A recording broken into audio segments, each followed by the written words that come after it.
submitted to Honorable Richard Anthony D. Fadulyon, signed by Judge Jaime B. Santiago, states here that on 10 February 2025, this Bureau received the certification dated 05 February 2025, where the evaluating prosecutors referred the case for case build-up, citing reasons thereof.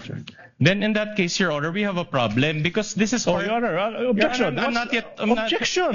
Kindly let counsel finish. Because, like, as I mentioned a while ago, Your Honor, this forms part of the records of this honorable court.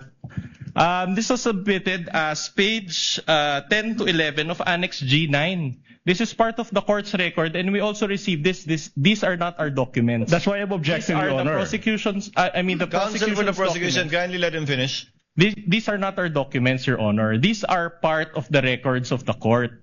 This came from them, and they attached this to the articles of impeachment.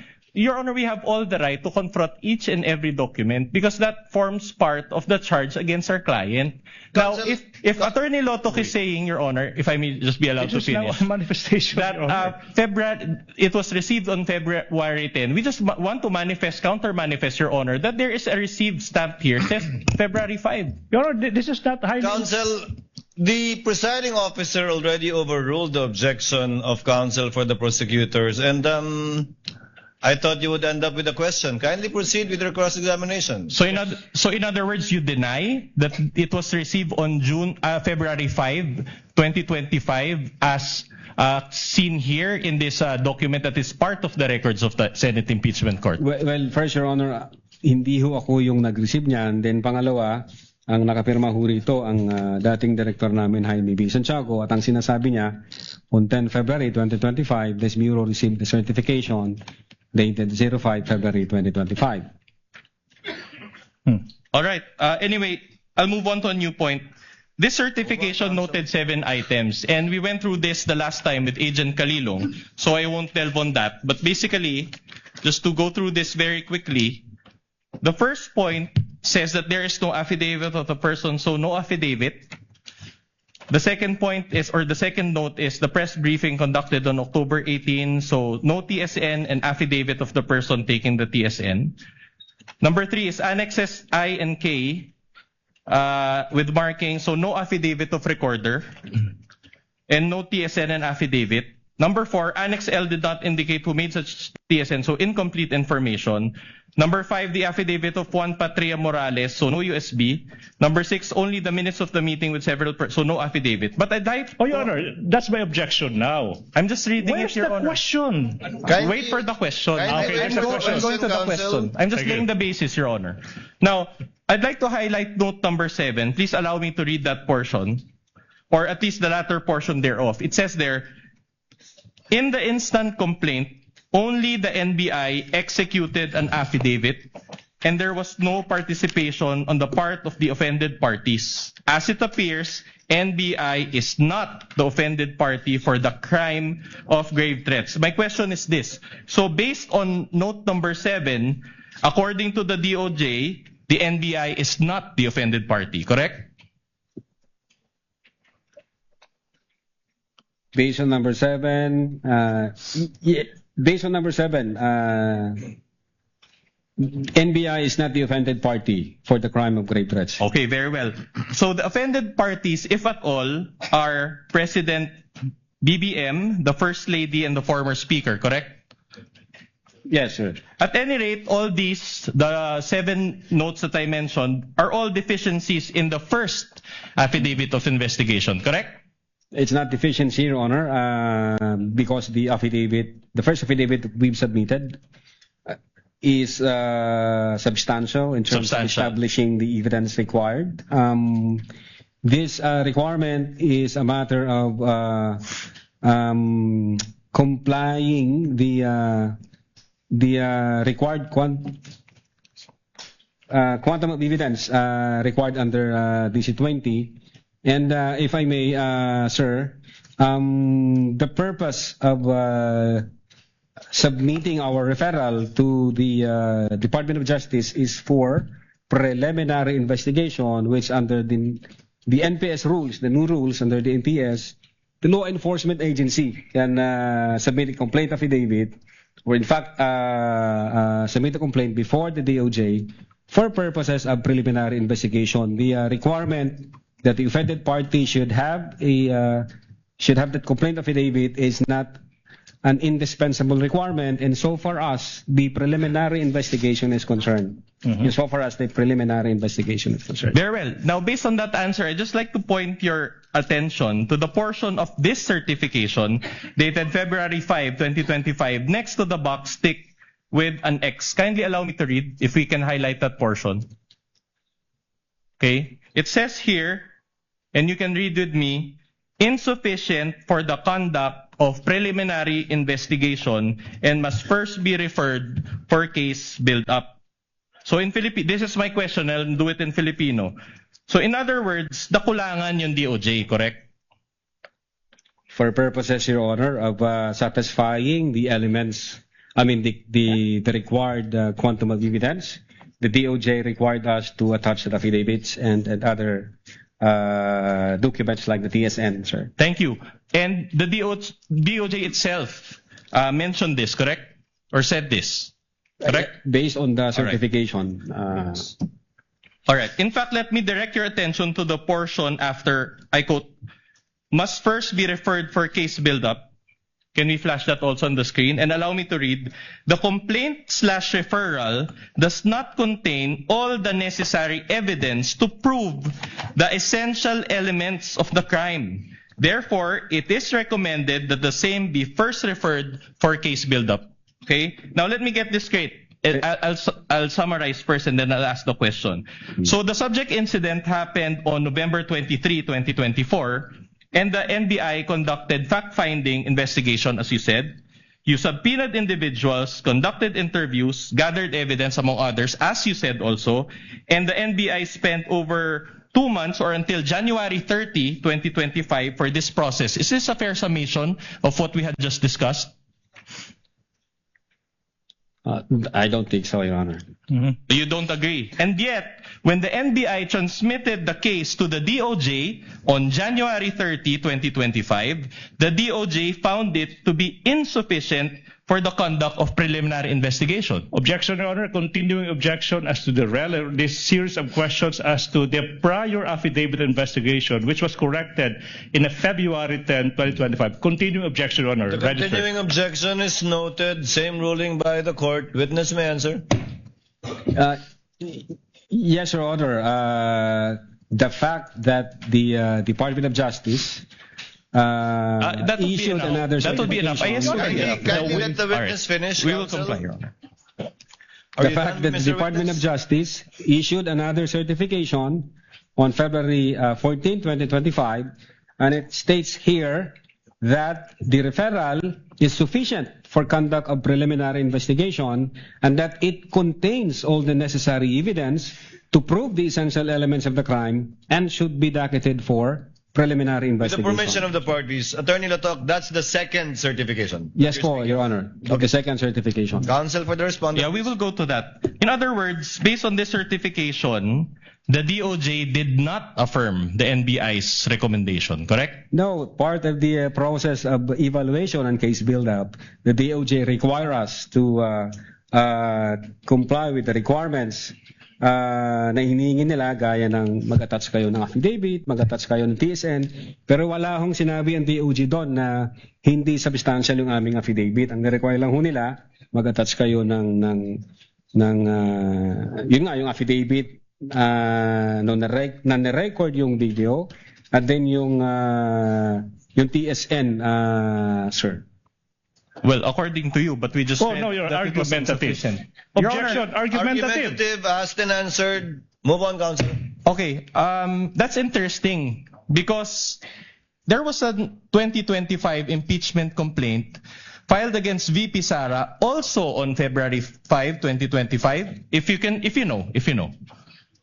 Again, Your Honor, what? The date is important because there was also a February 5 an impeachment complaint filed against VP Sara also on February 5, 2025. correct? Hindi ako familiar. You're not familiar. That's okay. If I may refresh your memory, this was the fast-track 2025 impeachment complaint signed by the Objection, Your 215 Honor. representatives. If a ground arises, a council can object. The term fast-tracked, Oh, Your Honor. you are labeling a process made by House of Representatives as fast-tracked. Objection, Your Honor, Counsel, move on and ask your question. If you know, if this coincides with that impeachment complaint that was signed by the 215 Objection, Your Honor. representatives. There's no basis. This counsel, If you this know. witness, again, already said that he is not aware that on that day there was an impeachment complaint. There's Counsel- no basis for that question. Counsel, witness already answered. The counsel for prosecutor is correct. Witness already answered. He's not familiar with the filing of an impeachment complaint on that date. At any rate, this Move on. pertains to the November 23, 2024 video, correct? Objection, vague, Your Honor. What's the question? Referring to a video. Objection, vague. Kindly restate your question, counsel. The complaint. The complaint that was filed against the Vice President also pertains to the November 23, 2024 video. Objection, if you know. Again, vague. Complaint filed on that date. Well, if he knows, he already answered. He doesn't. Who knows? He might all of a sudden recall. Do you know? Are you familiar with that, Mr. Attorney Lotok?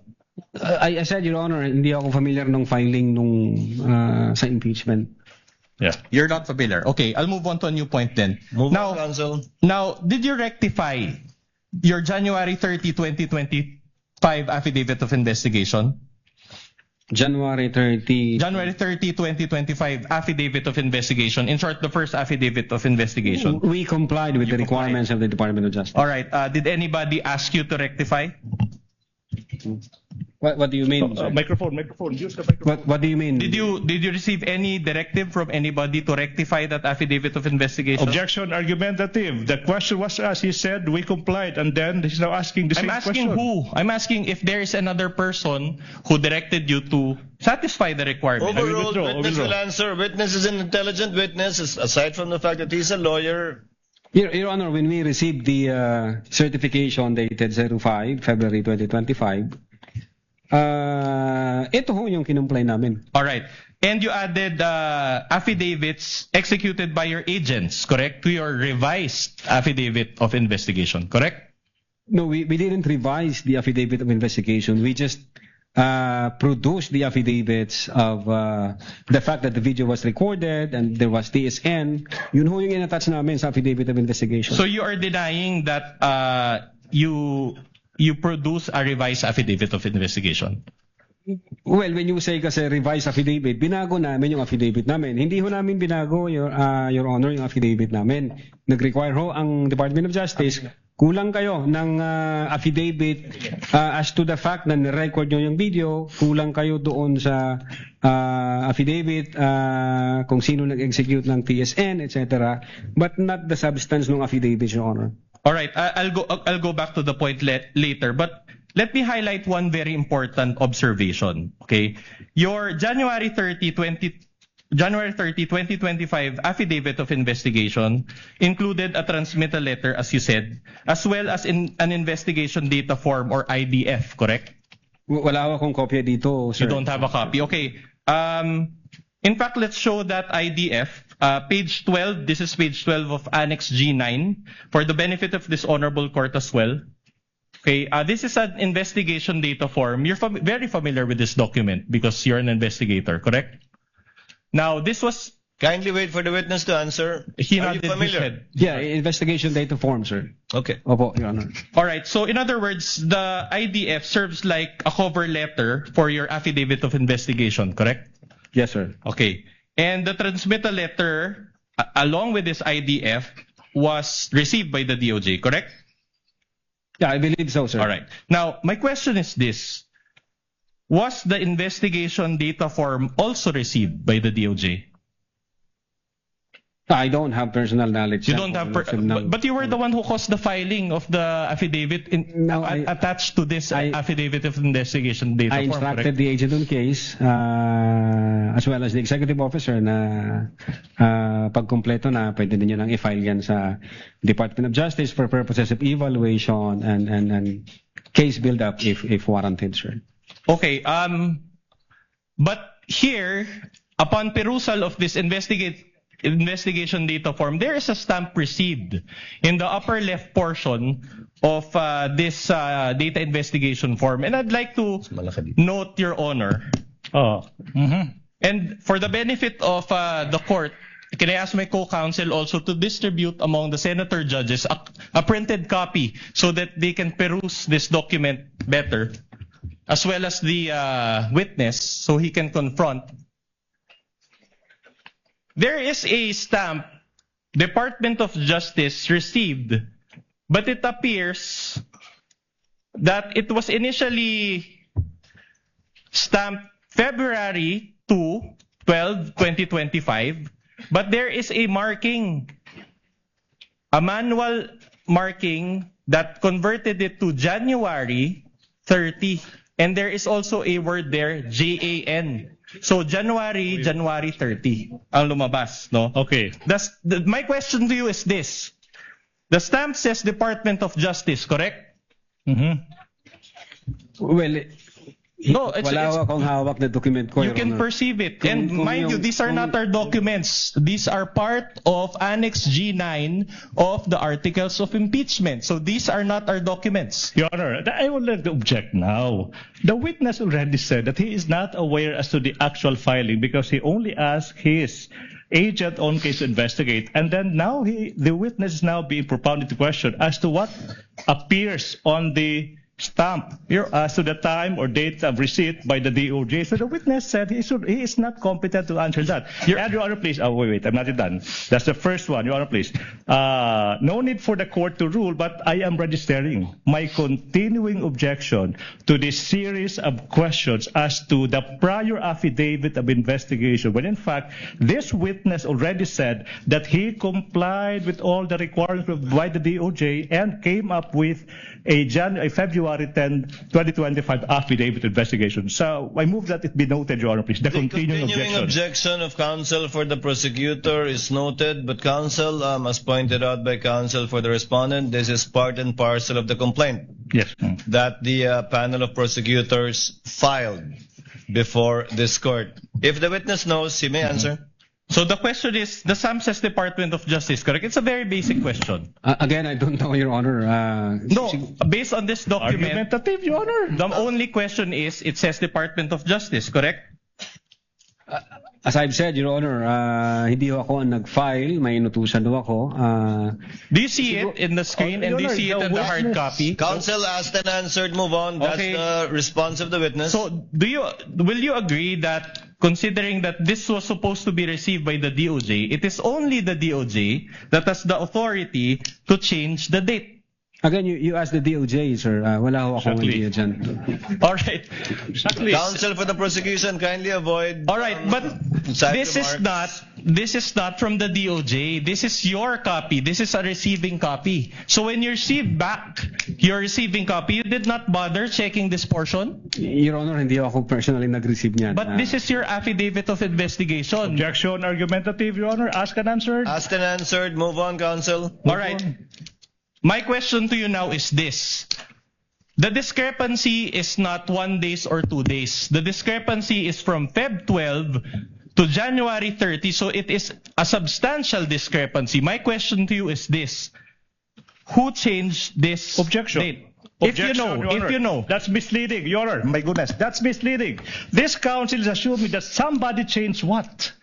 That counsel failed to elicit any answer from this witness. And now the counsel is conceiving that somebody changed that and confronting our witness with that. Misleading. This is the classic case of a misleading question. Counsel, you assume something that has yet to be established. That's not how we do it. With all due respect. Counsel for respondent, I think you made your point and you gave a copy to the senator judges, and we see your point. All right. But my more important observation is this. Objection, Your Honor, please. You are supposed to ask questions. Yes, I will go to the question. I will go to the question. Kindly allow counsel for respondent to finish his question. He may just still be laying the basis. You may proceed, counsel. That's precisely what I'm doing, Your Honor. Can I direct everyone's attention to the date appearing at the bottom portion of this document?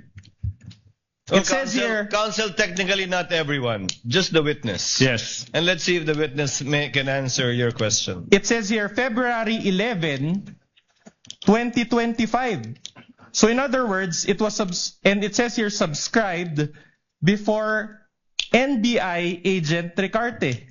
In other words, the date of the document is February 11, but it was received on January 30, 2025 by the DOJ. Do you have any explanation for this? That's the Objection, question. Your Honor. Objection. This witness is incompetent to attest to that exactly because he said he is not aware of this series of facts.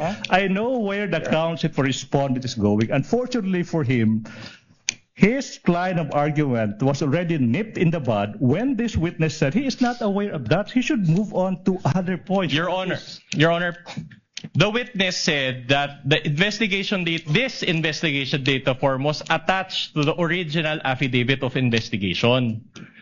And we want an explanation why there is a discrepancy on the date. The witness is a lawyer. Exactly. He has an experience, Your Honor, in filing cases. We just want to know, Your Honor. We want to get to the bottom of this matter. To that. Considering also, Your Honor, that this is about transparency. Will the parties please settle down? If the witness knows, Yes. Attorney Latok, do you know?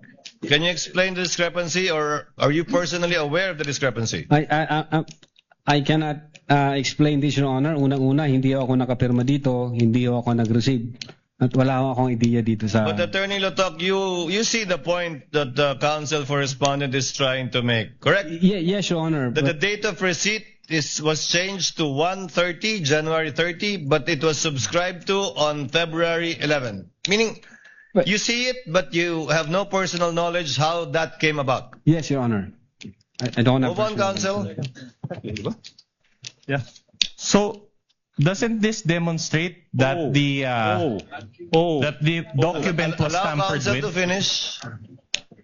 Doesn't this demonstrate, if you know that this document was tampered with, does Objection, that Your Honor. demonstrate Exactly. He's now arguing with our witness, Your Honor. Sustained. Move on, counsel. Move on to your next topic, counsel.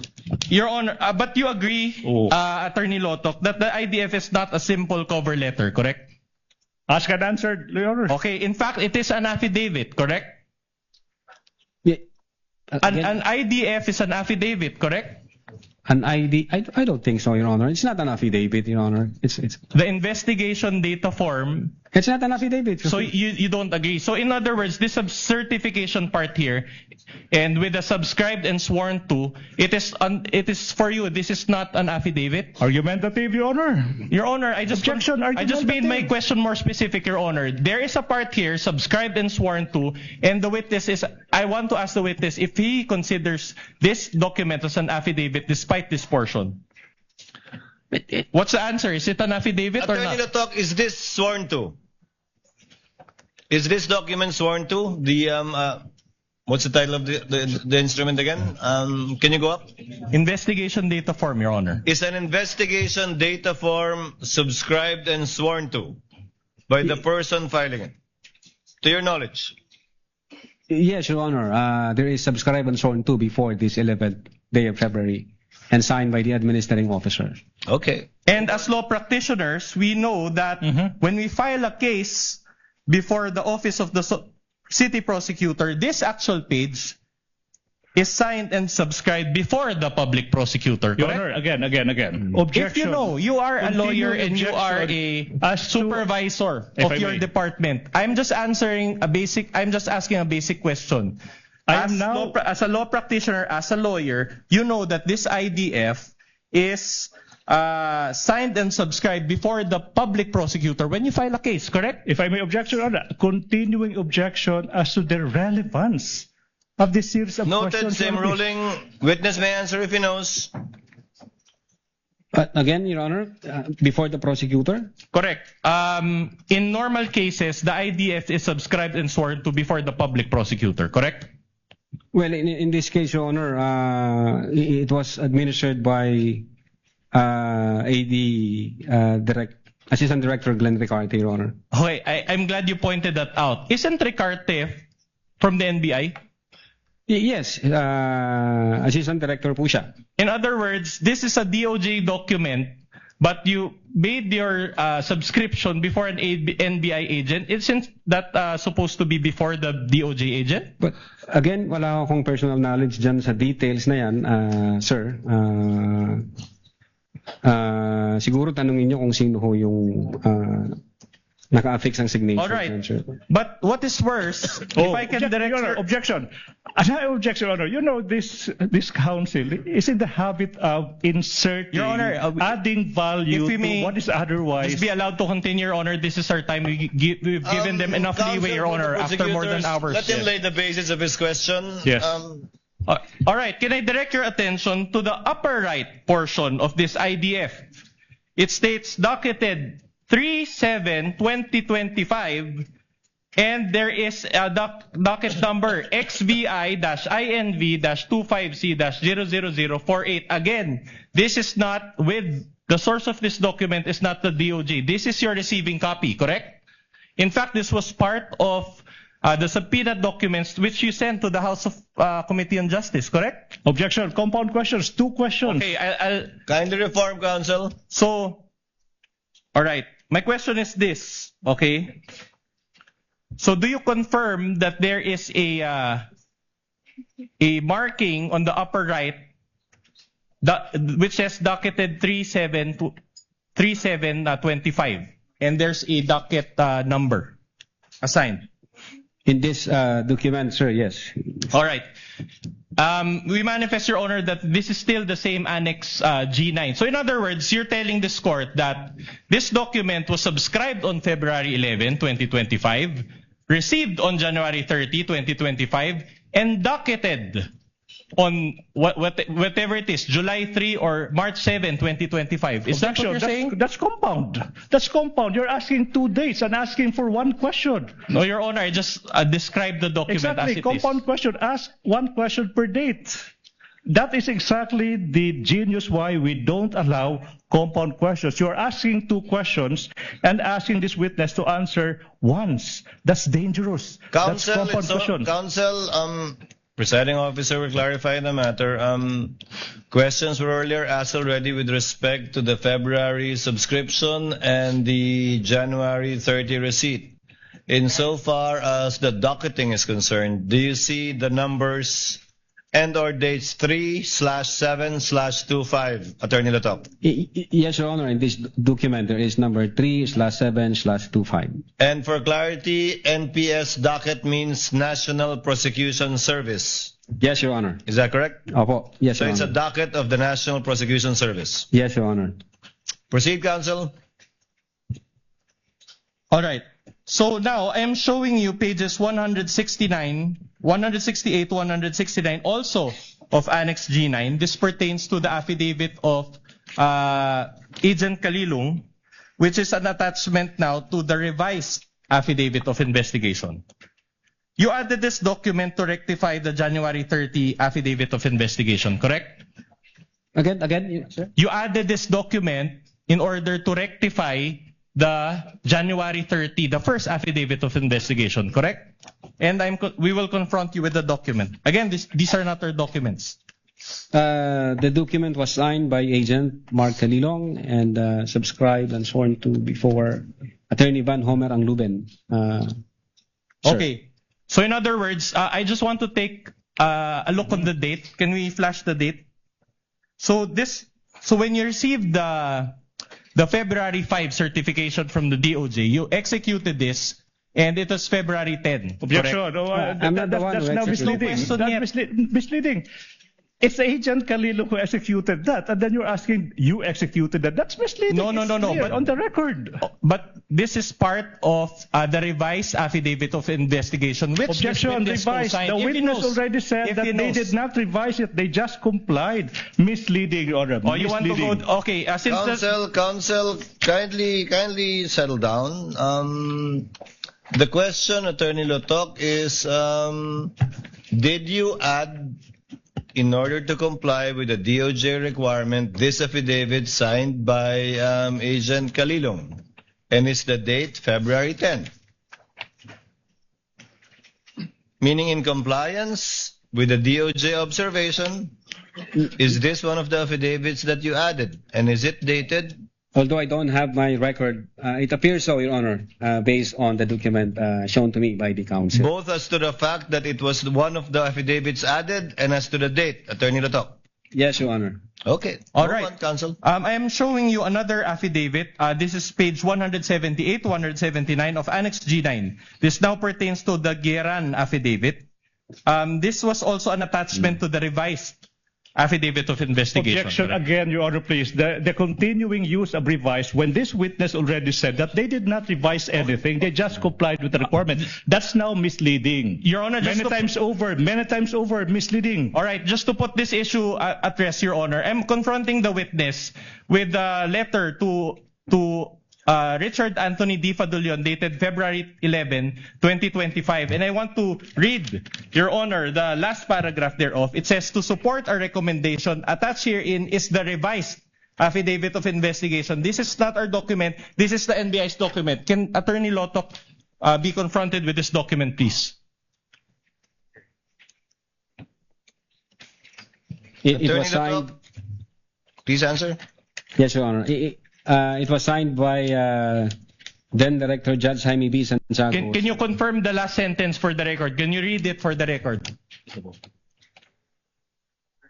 To support the recommendation, attached herein is the revised affidavit of investigation, including its attachment. Can you repeat the word before the word affidavit of Ask and investigation, answered, please? Your Honor. Ask Asked and and answered. answered. So, Then I'm not misleading after all. Anyway, Objection, Your Honor. That's an unnecessary statement. Counsel, you're supposed to ask questions and not make these remarks. counsels, kindly settle down. We're about to wind up the day. all right. I'm showing you now pages, proceed, 178 to 179 of the revised affidavit of investigation. Can you be confronted with that document? The date is February 10, 2025. I just want to confirm the date, if that is correct. As it Date? appears from the document. As it appears here, 10th day of February 2025. Oh, very well. I am showing you now pages 187 to 188 of Annex G9, also a Kalilong affidavit, which is an attachment to the revised affidavit of investigation. Can we flash the date of that document?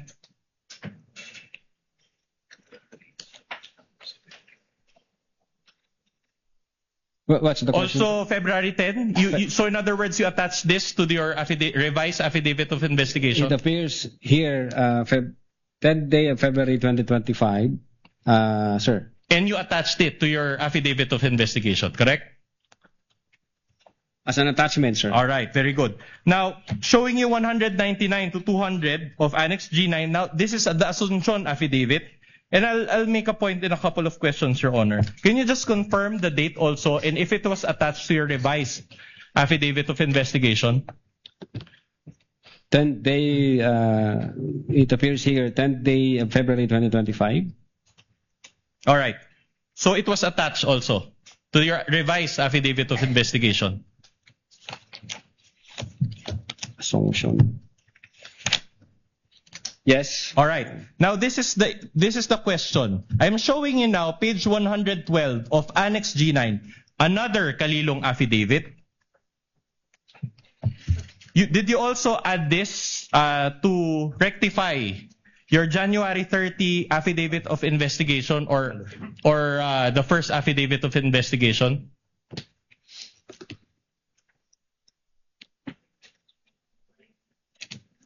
We have here a soft copy, affidavit of transcription. Was this also a document that was lacking in your first affidavit of investigation, which you added to your revised affidavit of investigation? Again, Your Honor, registering my continuing objection as to the relevance of this series of questions that is consuming the entirety of the defense's turn to cross-examine this witness. What's the relevance? Noted. Same ruling. Witness may answer. Again, Your Honor, Was this also part of the revised affidavit of investigation to rectify the defects that we highlighted a while ago?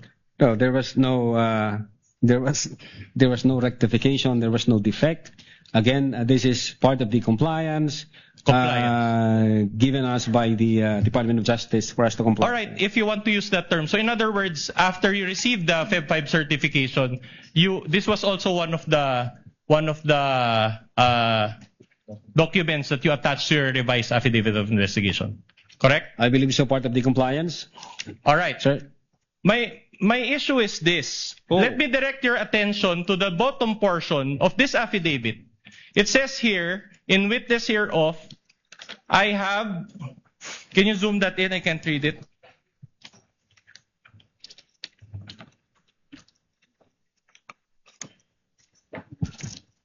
The date is February 3, 2025. Can you zoom that in?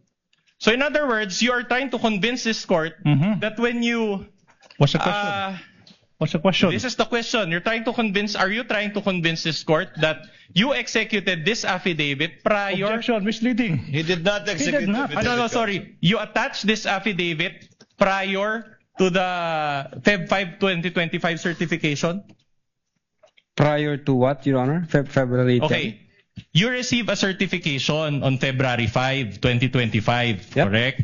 And you said that you added affidavits after receipt thereof. Now, you mentioned a while ago that this was one of the affidavits that you added, and yet the date came prior to the DOJ certification dated February 5, 2025.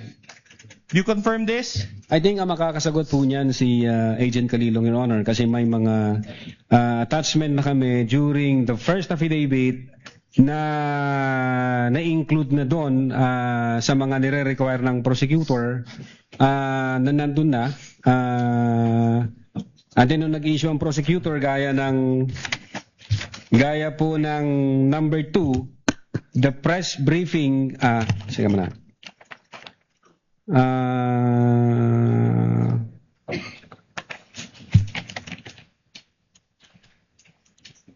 Ito, Your Honor, gaya ng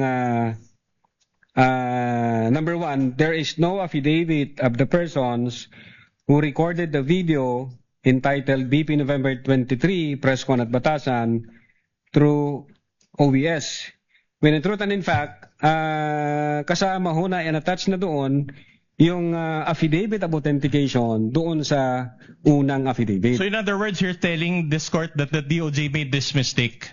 That there was no... Not necessarily, Your Honor. Pwedeng hindi nakita ng prosecutor na naka-attach na yun. Kasi nandun po sa date na January 30 yung execution ng affidavit of authentication. Your Honor, if before we continue, I'm noticing something, Your Honor, please. The defense is in the process, has been presenting portions of an alleged document, and they're making notes. I don't think that's proper, Your Honor. When you present a document, you present the document as if you don't make annotations. Exactly, Your Honor. Number 2, that's not proper, Your Honor. We are presenting the actual document and we're confronting it. This is just to address, Your Honor, what was intimated by the senators, that they want to be able to follow the discussion, Your Honor, using the screen. If I may, my problem with that, Your Honor, please, because it's like you presenting your observation on a document and you're showing that to the court when what you're supposed to do is just to confront this witness with a document without any annotations. That's just my observation, Your Honor. Noted. Counsel, please proceed. For respondent, please proceed. Meaning, but if you go to the contents, right, it says here, and let me read, the press briefing conducted on October 18, 2024 was not recorded and or stored in a DVD. No video submitted and there was no TSN of the said briefing. And do you confirm now that this note on Feb 5 was actually addressed by the affidavit submitted by Agent Calilong? What? Come again, sir? This note was satisfied by the submission of the affidavit by Agent Calilong. What affidavit, sir? The affidavit of transcription dated February 3. But can I see the affidavit, sir? Yeah. Para lang sure. The one that we showed a while ago. It pertains to the same because if you read here, if I may be allowed to read paragraph 1, can you zoom that in? Or no, paragraph 2, it says there, in relation to the ongoing investigation, the undersigned was tasked to transcribe. So this transcribed the screen-recorded video of the press conference of VP Sara on 18 October 2024. So in other words, this was exactly what the DOJ required, correct? Yeah, base certification na in-issue, ang sabi ng DOJ, the press briefing conducted in October 18, 2024 was not recorded and was stored in a DVD. There was no TSN of the said briefing and the necessary affidavit of the person taking the TSN. And yet, on its face, this was, because the date is February 3, on its face, this was executed prior to the Feb 5, 2025 certification, which noted this requirement. As I've said, Your Honor, ang nag-uusap po dyan, ang prosecutor at saka si Agent Calilong, may mga attachment ho kasi nung first affidavit na hindi napansin ng prosecutor, so That's your answer. Okay. So, but the thing is, if I, let's go back to the IDF, investigation data form. Now, the docket number that is indicated here is XVI INV 25C-0008.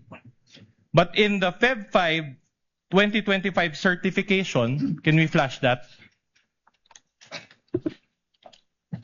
The docket number is different, appears to be different. It's XVI EVAL-INV 25A-0049.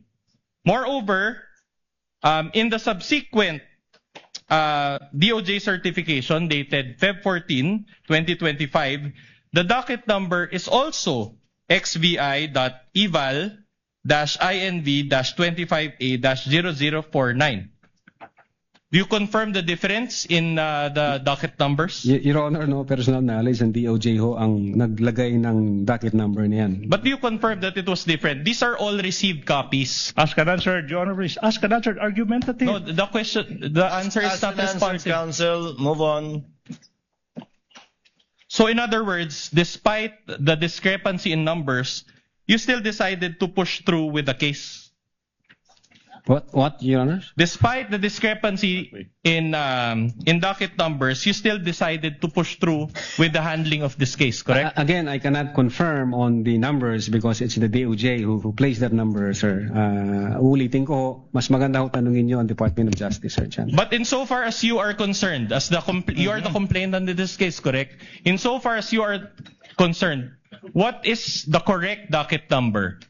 Is it the one ending in 0049? I will now object. Or is it the one ending in 004? What they used, Your Honor? I will now object on the ground of misleading. You showed two docket numbers which appear different. And you have yet to establish that there is a wrong one and a correct one. And you have not established that. This witness said he is not aware of that. You have not established that there is something to be corrected. That's why the objection now, Your Honor, please. That's misleading. You assume that something is wrong that has to be corrected. Misleading. Counsel, witness is not competent to answer your question. He already responded that this is a DOJ form, that he is not aware, and that it might be proper to ask the DOJ instead at the proper time. Move on with another point, Counsel. I think we've unless there's another inconsistency, you can move on to another inconsistency or another point. Your Honor, just one last on this point. But in terms of what you followed, because as we know, you submit subsequent pleadings as to these two docket numbers. Which one did you follow? The 00048 or the 0049? Well, I don't have the record here, Your Honor. If I can check my own record. Do you have it? Can you do that now? Counsel, can you give him a copy of his record? Yung full record. Yeah. The chair finds that relevant because in filing additional pleadings or other materials to the DOJ, they need to indicate the NPS number for reference. So which one are you following? Which one did you follow subsequent to this? Yes, sir. February. Wala rito ah.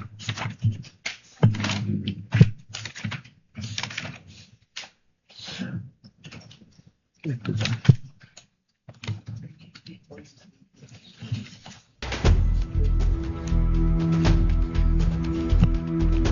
Well, wala ho rito, sir. Teka. Ang naalala ko, sir, yung sa investigation data form, dated February 11. Ano pong nakalagay na NPS docket number doon? Meron po ba? Yun po, sir, ang hindi ko, Your Honor, hindi ko po ma-confirm kung anong NPS docket number.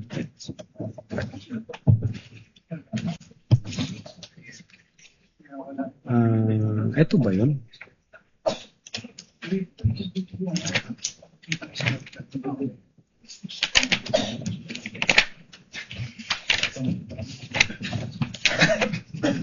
Teka, saan ang NPS ito?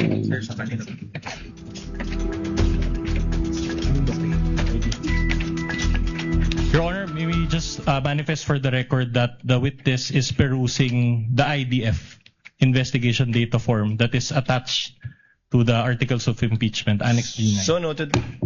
Well, this is the document from the defense, Your Honor. I cannot confirm, Your Honor. As of the Move on, moment, I Counsel. cannot confirm. But this is as received, correct? So in other words, you just received the document and you didn't bother to... Argumentative. To check. Objection. Counsel, let him finish, but indeed it is argumentative. Move on to the next question, Counsel.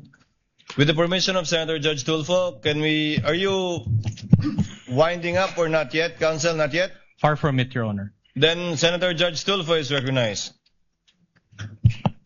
What is the pleasure of Senator Judge Tulfo? Just manifestation. You may Mr. proceed, sir. Presiding Judge. And question as well. Mr. Witness, You have 2 minutes. okay. Mr. Witness, a lot of questions were asked to you regarding the filing with the Office of the DOJ, in particular regarding the docketing, dating, subscription for an investigation data form. Now, can you tell this court what exactly is your role and what did you do in relation to the filing of this investigation data form? Ano yung pinaka-role mo talaga dito? I Yung papel mo talaga rito? Yes, Your Honor. I instructed the executive officers as well as the agent on case to file our referral to the Department of Justice. So sila na ho ang nag-ayos niyan, sir, insofar as the investigation data form, insofar as other requirements. Ang instruction ko is comply with the requirement given by the Department of Justice, and then you submit it, and then kung ano yung kanilang guidance, you comply with it. Okay, Mr. Presiding Judge, in my humble opinion, I think the errors in the investigation data form should be answered by the receiving office, and I think he's not, hindi siya talaga yung dapat sumagot sa mga katanungan na ibinabato sa kanya ngayon. Mukhang hindi siya really that qualified at sumasablay-sablay tong taon to. Thank you. Noted. Senator Judge Erwin Tulfo, thereafter Senator Judge Alan Cayetano. Quick question, Mr. Presiding Officer, to the witness and You to have 2 minutes, sir. prosecution or prosecutor here. Mr. Witness, kailan ba talaga final itong kaso laban kay VP? Yung una na affidavit po, Your Honor, nag-file kami January 30, if I'm not mistaken.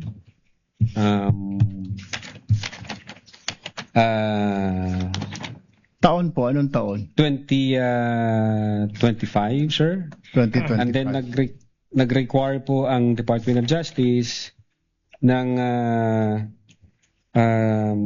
compliance dahil sabi nga nila nung una na certification and sufficient for conduct of preliminary investigation and must be referred for a case build-up. Now, ang ginawa po namin, kinumply po namin yung kanilang mga requirements. And then, come 11 February 2025, niresubmit po namin yung aming affidavit of investigation, Your Honor. Nasaan na po itong kaso? Naisampa na po ba ng DOJ o hindi pa? I think ongoing po ang preliminary investigation. 1 year, preliminary. 1 year, over 1 year. January to January is 1, February, March, April, May, June, July. Is that normal for the DOJ to conduct a preliminary about over a year, Mr. Witness? Di ko po masasagot, sir. Hindi ninyo masagot. Could it be, hindi po kayo nagtatanong sa kanila, Sir, ano problema? Bakit hindi po pa naisasampa sa korte yung aming isinampang kaso dito sa inyo? Hindi ko kayo nagtataka? Ang alam ko, sir, Your Honor. No, hindi kayo nagtanong po sa kanila kung bakit? May kulang pa po ba sa DOJ? Ano pong kakulangan? Pag ang referral po, Your Honor, is nasa DOJ na, hands off na ho kami doon. Sila ho ang magde-decide noon kung paano nila ipoprocess yung dokumento. Kaya nga, hindi po kayo nagtataka. Hindi kaya, sir, dito sa mga nakita po natin mga ebidensya rito, mukhang sablay-sablay, parang minadali ho ninyo. Ay kaya nagkakaproblema ho tayo sa mga korte natin na i-dismiss sa mga kaso dahil kulang ang mga dokumento at parang minadali. But nevertheless, you don't have to answer me that. Let me direct my question now to the prosecutors. Mr. Prosecutor, Yes. ito po mga ebidensya na nakita ho natin, hindi pa ninyo ni-review na may mga nakita, hindi nyo nakita itong inconsistencies. Okay. Doon nga po sa sinasabi ng defense na pinirmahan, sinubscribe, pero mas maaga yung ika nga pagtanggap. Your Honor, as to whether we perused that, Your Honor, please, unfortunately, we were not party to the preparation of this. No, but this was documents. submitted Yes, as evidence, right? Yes, Your Honor, please. Yes, Your Honor, please. That's why this Pero- witness is more than competent to answer that. But the main point of the prosecution, Your Honor, please, they already filed and complied with these requirements and addressed these defects, if you may, by filing a February 10, 2025 affidavit investigation. That's why, if you have observed our good Senator Judge, we have been objecting as to the relevance of this, exactly because what is in contention now is the latest affidavit of investigation that is now pending before the DOJ, Your Honor, please. All right. And just a quick manifestation to the NBI. Mr. Witness, next time po pag nagsampa ho kayo ng kaso, make sure, kaya nga I was asking you kanina, I already have this feeling something is wrong. Dahil sobrang tagal na sa DOJ ng kaso ninyo, there's something wrong with the case. Siguro po, next time, make sure na yung kaso isasampa ninyo is airtight. Tama po. Kasi madidismiss yan. Yung mga kaso na medyo hindi po tight talaga ang kaso. Ano po? Yes, Your Honor. Sayang naman yung inyong pinaghirapan. Doon, ang dami natin nakita. Totoo po lang na nagmura ang vice-presidente, nagbanta ang vice-presidente. Sa ngayon naman po ako, nakita ko naman po yun. Pero pagdating po yun, usually pag sa technicalities tayo nagkakaproblema. Don't forget that. Yes, Your Honor. Quick manifestation. Thank you. Thank you, Mr. Presiding Officer. Noted, Senator Judge Erwin Tulfo. Senator Judge Alan Cayetano, you have 2 minutes, sir. Less than 2 minutes, quick clarification lang. So January 30, yung unang affidavit of investigation. Yes, Tama? sir. January 30, tapos February 5, yun yung sagot ng DOJ na may 7 notes. Yes, Your Honor. At February 5, yun din ang filing nung impeachment complaint against Vice President Sara Duterte. And then, which you said wala ka knowledge doon. I'm just looking at the dates. Then February 10, yung revised na dun sa mga ang ginamit ng DOJ word insufficiency, yung 1 to 7 na punuan, no? Or whatever the term is. So, ang sagot ng witness, sir, sagot mo yung February 3, baka attachment lang kasi nung una yon. Yes, sir, I think so. Pero hindi siya pwedeng attachment nung una kasi January 30 sinubmit yun eh. So, hindi ka naman pwede mag-submit ng January 30 na attachment mo February 3. So you went 3 days into or 4 days into the future kasi may 31 yung January. Well, sir, siguro ang makakasagot po niyan si Agent Calilong, sir, since Okay, siya ang yeah. signatory doon. I don't think you can answer it. Point ko lang, hindi logical na it was an attachment sa January 30 because wala pang February 3 nun eh. So hindi pwedeng post-dated affidavit. Second question lang, sa parehong investigative affidavit of investigation na sinubmit, walang input doon ang PSG, ISAF, PSC, ISAF, CIDG. So kayo lang yan. A statement, Your Honor, yung inattach po namin. Yes. So what I meant is that questions kanina nung many here, including the Senate President Win Gatchalian, na did you consult the investigation ng PSC, etc. So nung final nyo to, walang input directly or indirectly ang Presidential Security Command, ang ISAF, ang PNP, CIDG, and anyone else, the National Security Council. So purely NBI to. No personal knowledge kung merong correspondence ng ibang agency with the director. Sorry, hindi kayo pwedeng walang personal knowledge kasi ikaw nag-file eh. Ikaw nakapirma dun sa affidavit. So you would know whether dun sa affidavit na yon they had input or not. No Yes, one Your else Honor. could know because you're the one who signed it. Yes, Your Honor. Insofar the Cybercrime Division is concerned, kami po yun yung gumawa Yes. noon. So the answer is they had no input. Hindi ko alam kung... well, insofar as the affidavit is concerned, amin po yun, Your Honor. Now, kung correspondence between other agencies and the NBI, hindi ko na po alam kung may usapan Okay. yung Thank you. director Thank you, at saka ibang Mr. Presiding Officer. Thank you. Po.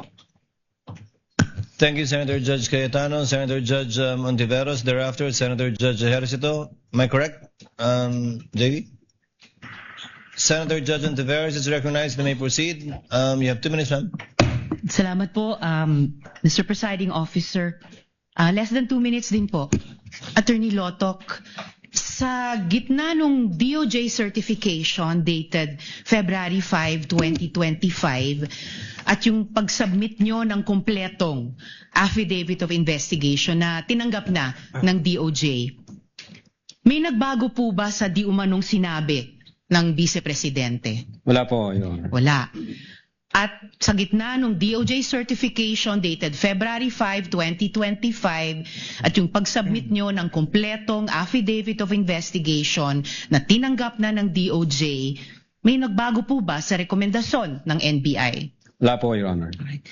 Salamat po, Attorney Lotok. Salamat po, Mr. Thank you, Presiding Senator Officer. Judge Ontiveros. Senator Judge Ejercito, you may proceed, sir. When you're ready, you have 2 minutes.